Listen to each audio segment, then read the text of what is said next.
Okay, still black and white here. So I've thrown my dart at the board and picked my topic for tonight. And basically, I didn't want to dive right into religion, as it were, but this one's just kind of not even necessarily so religious as it is stupid.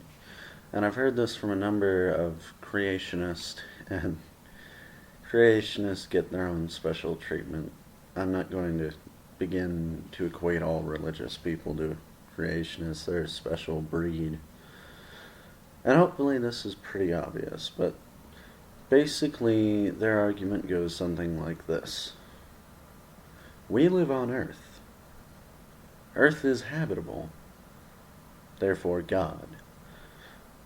And and it's about that crazy, but to flesh it out a bit, it's just we're here on Earth, and the argument is, well, why isn't Mars this way? Why isn't Venus this way? Why do we have a sun exactly the right distance away from the Earth?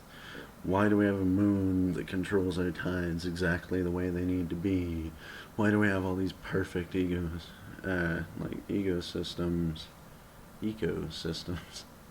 Sorry. And again, tonight's unrehearsed. I apologize, but I need to get something posted. But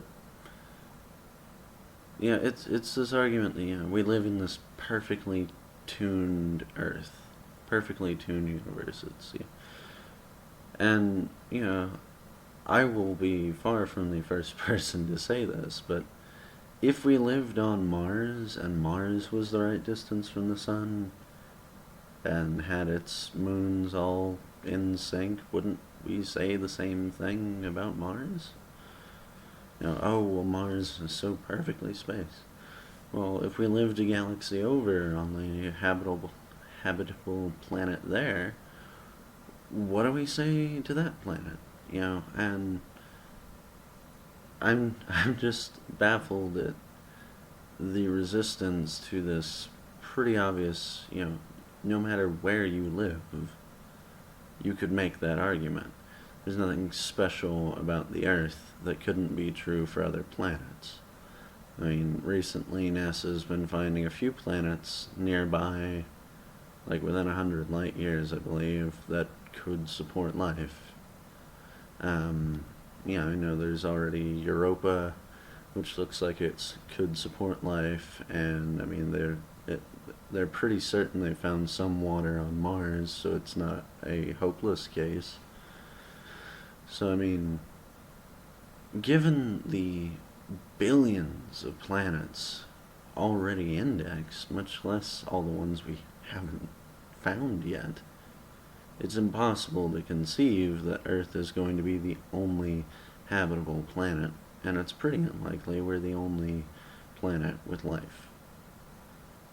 And further, I mean, that skips the point that no matter what planet we arrived on, as long as it's habitable, that argument could apply. Oh, well, we live here and it's just so perfectly suited for us. And I think this is actually a flip of cause and effect, where we adapted to this environment first, and then we adapted the environment to us. And in the modern environment, I guess it's kind of easy to forget. We didn't start with buildings everywhere. The world wasn't made with air conditioning. We adapted to the environment for the longest time and finally evolved enough as a species to force the environment to change to us, to adapt to us. And even still, it's far from perfect for us. We adapted to it, not the other way around. And they get confused on this. They don't understand this. They say, oh, well, the universe is so perfectly tuned for us. My favorite is Ray Comfort, I believe, his banana argument. Oh, look at these bananas. Aren't these bananas so perfectly fit to the hand? Surely this is proof of God, because why would nature make a fruit that fits in the hand so perfectly. And, I mean, they confuse the environment being adapted to us and us adapting the environment to ourselves.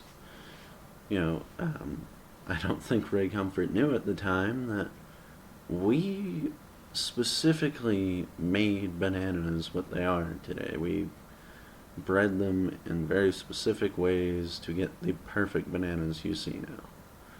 And feel free to look that up. Check into it. The bananas today are not the bananas they originally were. And, I mean, the same thing he said with apples. Oh, all the apples, they fit perfectly in the hand. It's like, yeah. Because we found the apples we like, and we kept breeding those, and we didn't bother planting bad apples. And also, I mean, it shows a lack of understanding that sometimes it is beneficial to evolve in such a way that you get eaten. Bananas and apples and other fruits as well, I mean, they want to be eaten because that's seed distribution for them. If they can make it through the digestive tract, animals will plant them all over the place. An animal comes up, say a monkey, eats that banana. Monkey goes and defecates somewhere else in the woods. Banana tree. And, and like the same thing with chickens and cows. Chickens and cows may well be extinct if not for the fact they're so delicious. And, it is beneficial to them actually to be so delicious because we breed them and take care of them in mass. We get this kind of symbiotic relation between us where the tastier cows are, the more likely we are to take care of said cows. That's not a terribly surprising thing. So, I don't know, it's just confusing adaptation happening, the environment adapting to us and us adapting the environment to ourselves. And I just think a lot of creationists miss that. And they don't understand or don't want to understand the fact that, well, we made bananas and apples and cows and chickens the way they are. It wasn't done for us. And I mean, there's nothing special about our earth we live on other than that it happened to be the one that was at the right distance with the right variables. And anywhere that meets that condition, they could apply the same argument. Oh, well, it's so perfect here, it must have been created for us. You'd say that if you were the next planet over. Change the variables slightly. You're just a planet over saying the same thing. So, I'm probably rambling. Probably made no sense. I doubt I'll reshoot it just because this one's... I think this is too obvious a concept to spend much time on. But that's my feelings on this, the creationist, well-tuned universe argument. It just falls flat in so many ways.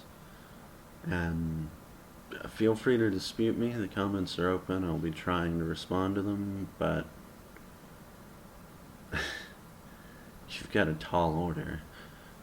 Anyway, this has been Khrushchevskoy. Thank you for watching.